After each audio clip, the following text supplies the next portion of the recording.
Halo Sobat Corong ID.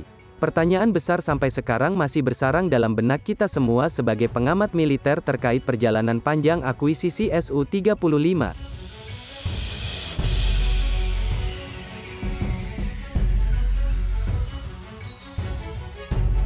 Berita sebelumnya terkuak jika Indonesia dan Rusia melakukan imbal dagang untuk pembelian Su-35. Jadi Indonesia akan bertukar komoditas untuk mendapatkan Su-35 Rusia gitu sob, ya istilah gampangnya Rusia dan Indonesia hendak barter. Disebutkan jika imbal dagang ini dilakukan untuk menghindari pembayaran dalam bentuk US dollar.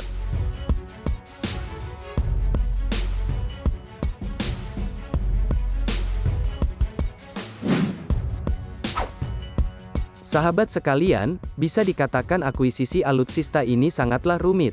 Kurang lebih sudah 7 tahun Indonesia merencanakan pembelian Su-35. Bahkan, para kru Skadron 14 TNI Angkatan Udara sudah melakukan familiarisasi Su-35 dengan menggunakan Su-27 maupun 30 dari Skadron 11. Dan beberapa pilot tempur Indonesia juga pernah dikirim ke Rusia untuk persiapan mengawali Su-35. Pokoknya segala persiapan sudah ada, hanggar pesawat juga sudah jadi, namun flanker belum juga datang setelah bertahun-tahun menanti.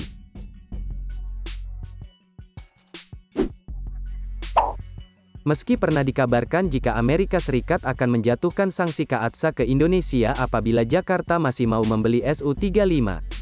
Bahkan, tekanan demi tekanan dilayangkan AS pada Indonesia, termasuk agar Indonesia membeli 24 unit F-16 Viper. Atau paling tidak Indonesia mengambil tawaran F-15 Eagle II dengan fasilitas MLU bagi F-16 TNI Angkatan Udara, fasilitas yang bisa dibilang sangat langka karena tidak semua negara operator F-16 mendapatkan akses fasilitas ini. Namun sayangnya tekanan tersebut tidak memberikan dampak pada keputusan Indonesia. Indonesia tetap kukuh akan pendiriannya untuk membeli Su-35. Keputusan untuk tetap melakukan pembelian Su-35 tidak bisa diganggu-gugat lagi. Ada pula nih rencana Indonesia untuk membeli Rafale dari Prancis yakni sebanyak 36 unit. Namun sebelum AS dan sekutu memberi tawaran berbagai alutsista untuk udara dan laut ke Indonesia, sejatinya Rusia sudah lebih dulu nyolong start dengan menawarkan paket komplit Su-35 dan korvet Karakut beserta senjatanya.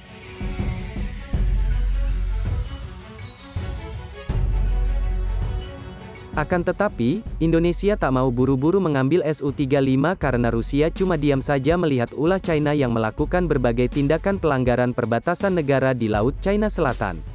Nah, karena pertimbangan geopolitik regional seperti Laut China Selatan, dan Rusia cenderung diam dalam isu tersebut membuat Indonesia memutuskan untuk lebih memilih tawaran dari negara yang mendukung upaya menjaga kedaulatan nasional. Maka dari itu, Indonesia beralih mengedepankan alutsista buatan AS dan Eropa. Kini, mungkin ada sedikit kejelasan mengapa Su-35 Rusia tak juga datang mengisi lowongnya hanggar Skadron 14 TNI Angkatan Udara ya sob. Nah ternyata, rupa-rupanya di balik layar, Boeing sedang menyusun rencana agar Indonesia membeli alutsista buatannya. Secara sembunyi-sembunyi, Boeing mulai menawarkan mesin perang produksinya kepada Indonesia. Bahkan, Boeing juga hendak membuka kantor cabang di Indonesia demi membendung pengaruh China. Ya sebab mereka ingin agar Indonesia menjadi mitra strategis AS di Asia Tenggara. Perlahan tapi pasti, di balik senyapnya aksi perusahaan alutsista dunia yang hendak masuk ke Indonesia, Boeing menjadi salah satu perusahaan yang sukses menggebrak dominasi pemain lama. Upaya yang diawali oleh Dassault Aviation dan Fincantieri ini memulai lembaran baru dibentuknya ekosistem industri pertahanan Indonesia yang lebih dinamis dengan perkembangan saat ini. Selain itu, apa yang akan ditawarkan oleh Boeing juga bukan kaleng-kaleng sob, berbagai alutsista canggih nan modern ia tawarkan pada kita. Misalnya saja nih, salah satu produk-produk unggulan Boeing menurut admin, seperti heli serang AH-64E Guardian Apache, serta rudal anti kapal AGM-84 Harpoon dan lain sebagainya akan mereka tawarkan pada kita. Gimana sob, mantap enggak nih? Komen di bawah ya. Nah, upaya pengembangan usaha Boeing di Indonesia ini bisa menjadi atensi pemerintah Indonesia, dalam mendorong upaya ekosistem industri pertahanan dengan bekerja sama dengan perusahaan alutsista kelas dunia, yang memiliki reputasi dan jaringan industri yang mampu mengintegrasikan Indonesia ke dalam rantai industri pertahanan dunia. Di mana hal tersebut bisa mengurangi atau bahkan menghilangkan campur tangan broker dalam perencanaan pembelian dan pemeliharaan alutsista TNI ke depannya kan sob. Jadi, patut ditunggu nih dari apa yang akan dibeli Indonesia dari penawaran Boeing yang terbilang cukup membingungkan saking banyaknya barang bagus. Nah menurut kalian bagaimana nih sob? Pihak kita akan kepincut alutsista yang mana? Atau gini deh, setujukah kalian terhadap langkah Indonesia menolak paket Su-35 dan beralih ke Barat?